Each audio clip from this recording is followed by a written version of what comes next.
அவரே அடிக்கிறாரு. அவர் நம்பர்லேருந்து வருது எனக்கு. அவர் நம்பர்லேருந்து எனக்கு ஃபோன் வருது. அதான் ஃபர்ஸ்ட் டைம் வந்து அவர் நம்பர்லேருந்து எனக்கு ஃபோன் வருது. அப்படியே பதத்திலே ஃபோன் ஹலோ சார் ఎక్కడ ఉన్నావు அப்படின்னாரு. சார் சென்னையில் ఉన్నాను சார். டேட்ஸ் காவாலா இஸ்தாவா டேட் வேணும் இது முடியும் சார் எப்போ சொல்லுங்க சார் வரேன் சார்.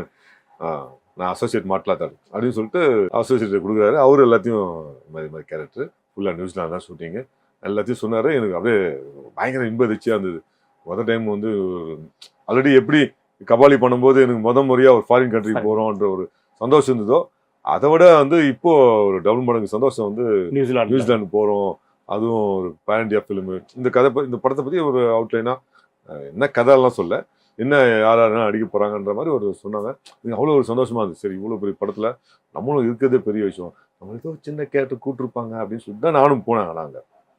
ஆனால் நியூசிலாந்து போயிட்டு இறங்கி போய் ஷூட்டிங் ஸ்பாட்டில் நடிக்கும்போது தான் தெரியுது எனக்கு எவ்வளோ இம்பார்ட்டண்ட்டான ஒரு கேரக்டர்.